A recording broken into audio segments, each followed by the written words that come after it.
What's going on, guys? Jim Surratt, Hammer Strength Conditioning. Got the shirt underneath. Coming at you today. We're going to do a gear review of the F8 Customs HD single-ply suit. Okay, so this is what the suit looks like. Like everything that F8 pushes out, very high quality construction, clean cuts, no fraying threads or anything like that. So the suit looks aesthetically very good. It's a pretty simple construction, so it's very different than like Titan. Okay, so Titan has on their Super Centurion, as they put it, their patented harness system, which basically brings together a number of individual panels with flat seams or flat stitching, or seams rather, to create a diamond-shaped harness that goes around your hips. Okay, so this is a very simplistic, not in a bad way, right? Very simplistic design. It's basically a chest plate and a back plate and then the saddle sewn together with straps at the top. Okay, just like single ply has to be, the straps are continuous. They are reinforced here at the top, so I'm not sure if that makes it USPA legal or not. But that would be a question for judges.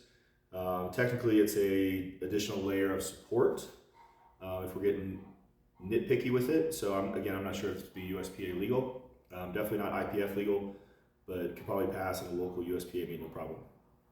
So I squatted in this yesterday, hit 700 in sleeves.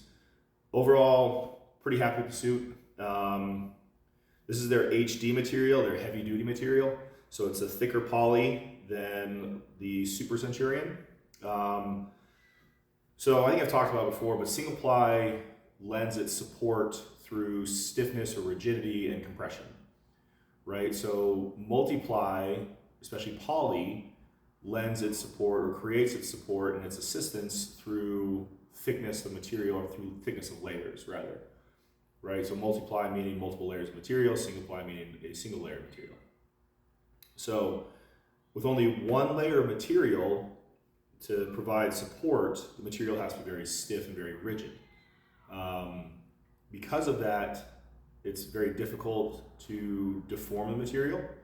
So typically like higher end polyester blends or polyester materials or fabrics are used in the construction of single ply suits. Again, like I've talked about, every company has their own sort of cut or fabric or weave rather. But again, this is very pliable, so it's very dynamic, meaning you can just move it around very easily as compared to like the Super Centurion, which is a little bit stiffer, still moves, still warps, still manipulates, all that kind of stuff, but it's just a little bit more rigid, okay? But because this is a thicker material or a thicker weave, or it has thicker yarns built into the weave, it can get away with being more pliable, right? Because because the material itself is thicker, so by virtue of that, it lends more support. Because of that, because of the thickness of the weave, or the thickness of the yarns rather, it deforms less readily, so it's more resistant to stretch, which is the founding principle of how gear works. So overall, very pleased with the suit. This is a size 42. I normally wear a size 44 suit or brief from F8, but I ordered a 44 and it went right on. Like I could do a full, as much of an ass to grass squat as I can do. I had a full range of motion squat, even with the straps up, no problem, so it was obviously way too big. 42 fits pretty well. I could probably squeeze it to like a 40 if I really wanted to, but I really don't want to, so I'm not gonna worry about it. And I'm not gonna pay to have a custom suit designed for just single ply. Saddle or crotch is pretty sturdy. Nice flat seams, good stitching. The only thing that I don't like about it is that the straps are very long relative to the suit. So if you look at the suit, it looks pretty tiny, right? And the valley here of where the chest plate comes up goes right up to about like the top of my belly, whereas like on the Super Centurion, it comes up to my chest. So I don't know if that was intentional. Personally, I think it makes more sense to have, so with multiply, you have adjustable straps. You can create additional tension through cranking the straps and velcroing them together, right? Single ply, requiring a single continuous strap over the shoulder, a non-adjustable strap, has to be able to create tension through the suit by virtue of geometry of design. So what that means is, if you look at this, if you can see this profile, the back plate and the front plate are cut at the same height. So that means the straps are the same length from front to back. What I have come to find out, what I've noticed in like the Super Centurion and the Titan cuts, is that the top of the chest plate, or the front plate, however you want to frame it, right? The front panel, let's call it that. Top of the front panel rises higher than the top of the back panel. So what that does is, as you sit into the suit, it creates additional tension because the strap is anchored lower on the suit. Now you can't change like where you actually anchor the suit, meaning you can't cut the strap and re-anchor it lower to create additional tension because that violates the rules of single ply. But you can create additional tension through geometry, right? So in a single ply suit, the straps can be pretty difficult to get over your shoulders. This is not. There's a little bit of play in them. I could probably have them shortened. I could probably take like an inch out of them. So like this middle reinforced seam here could probably be cut out, sewn back together, then reinforced again. That's my only gripe, is that because the straps are long, it takes longer for the suit to bind up, and when you get to the bottom, there's less tension than there could be, right? So I still squatted 700 pounds last night, but if you watch the video that I posted last night, you can see that I shake like a fucking leaf, right? And that's an issue I'm working on. That's part and parcel to walking it out, not being as much gear, identifying some deficiencies and some weaknesses in my kinetic chain, essentially, my anterior chain. But also, it's because the suit doesn't lose tension, but it doesn't have as much tension as it could have, right? So again, if you watch the video, I get to the bottom of 700 and I just lose tension. Like I kind of drop into the hole once I achieve depth, and then I can push out of it just fine. Like the suit has plenty of support and plenty of pop, but it could be more supportive. So that's the only gripe I have. That's the only critique I have of this suit so far.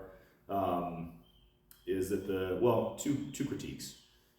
I personally would like the front panel to be higher up on my chest because it just looks kind of weird more than anything. But also having the front panel rise higher above the belly creates an additional layer of resistance and compression to help stabilize when you're squatting, right? So obviously you wear a belt, and that provides the greatest amount of exterior resistance and compression and support to create intra-abdominal pressure before you begin your lift. But having the suit rise up above the belly creates that sort of, that membrane of compression that sort of holds everything together, right? So if I were to redesign the suit, I would move the front panel up higher, maybe keep the back panel where it's at so the straps on the back are tensioned higher or have greater tension on them. And I would shorten the straps up a little bit. So not anything right now that is worth like obviously sending back or complaining about or really getting like taken care of at this point. Again, great suit, super simple construction. Like I said, it's a front panel, a back panel, and a saddle. It doesn't have so the Super Centurion has, as far as I understand it, if I'm understanding their construction correctly, has a front panel, a back panel, oblique panels, front and back thigh panels, maybe like an adductor panel, and then the crotch or the saddle. So there's like 1, 2, 3, 4. There's like 7 or 8 different panels. I think, unless they just like throw this like big seam over everything, but they can't do that because that again violates USPA and IPF single ply rules. So it has to be a construction. But again, this is very simple, front, back, and saddle. And I think there's value in simplicity. If we're looking at things from a supplier perspective or a vendor perspective, like the easier it is to make something, the more you can produce of it at a lower cost, and so your profit margin is higher. So again, ease of simplicity, ease in simplicity, nothing fancy. But again, the seams are great. They're sewn together on the inside, so they're you can tell that when they make this suit, they fold it inside out, they sew it together, and then they sew the seams, so the seams are facing inward, right? So there's no like flat layering. So like if you look at the saddle, so the saddle construction has to be different by virtue of how it loads and the stressors and the tension that goes into it, right? So you have to have a flat stitch here, or a flat panel, or a flat seam here. Whereas here on the side, you can get away with like an inverted or a tucked in, I don't know what the word is, but you can understand what I'm trying to say, seam, because the pressure isn't going into the seam itself. Like, yes, the seam is acting as a support for the suit, but the pressure is not being directed directly into that seam as compared to like the Super Centurion, which has all the flat seams and that's where all the tension goes. That's where all the force and all the weight and the warp, the deformation of the suit goes into those seams. And that's what provides a lot of the support and the rebound of the Super Centurion. But yeah, so the seams are tucked in, or they're sewn inside out, flipped around, and they probably put the saddle on top because the seam is on top of the front panel and the back panel, respectively. So yeah, I own now both the standard single-ply poly suit and the HD poly suit from F8. Obviously the HD is heavier duty, so you get more support out of it. I've squatted 605 in the standard single-ply suit. That was just when I was starting off in single-ply, so I was still figuring it out. So I don't think that this suit gives much more carryover. I mean, obviously because it's heavier duty, it's going to, right? But it's not like, I didn't go from squatting 605 to 700 just by purchasing this suit. Like, I've gotten stronger, I've gotten better with walking out and single-ply support as compared to multi-ply support. So as far as like how many pounds, how much weight it might add to the lift, I mean, I think last week, the last time I squatted, straps up, straight bar, it was like 660, and that was in the Super Centurion. So, you know, a good 30, 40 pounds probably. It's not like, so the first time I ever got into a pair of Inzer Predators, like triple ply Predators, it was like squatting on the moon, man. It was just like, boop. But I'd come from using metal cuts or metal patterns, like the metal jack. That's what I had, the bright orange suit. I had the metal jack. And then I got into the Inzer Predators, and it was a night and day difference. And so that's kind of, it's not as an aggressive of a shift from the single ply, the standard single ply, to the HD single ply as the jack to the Predators was. But it's roughly comparable, right? I can get close to depth with the straps down, body weight. It still binds up. And obviously, like I talked about before, like, you know, gear requires external load to deform beyond its natural state, right? It goes to a point where it locks up, right? We all know that feeling, like where the shirt locks up, or the suit locks up, or the briefs lock up. And then it requires additional external weight to push through that sticking point to go to like a super maximal level of deformation. So, so new suits are always kind of interesting because you never really know how they're going to operate or how they're going to perform. So yeah, again, clean cut. It looks good. It looks kind of, you know, it looks like a wrestling singlet more than like a squat suit. It's a very different cut than the Super Centurion, which is probably intentional because the Super Centurion is patented. So they probably have to avoid intellectual property infringement. I'm not a huge fan of like the leotard singlet look, to be honest with you, but it makes sense and it works. So straps are about probably 2 inches wide. They don't taper.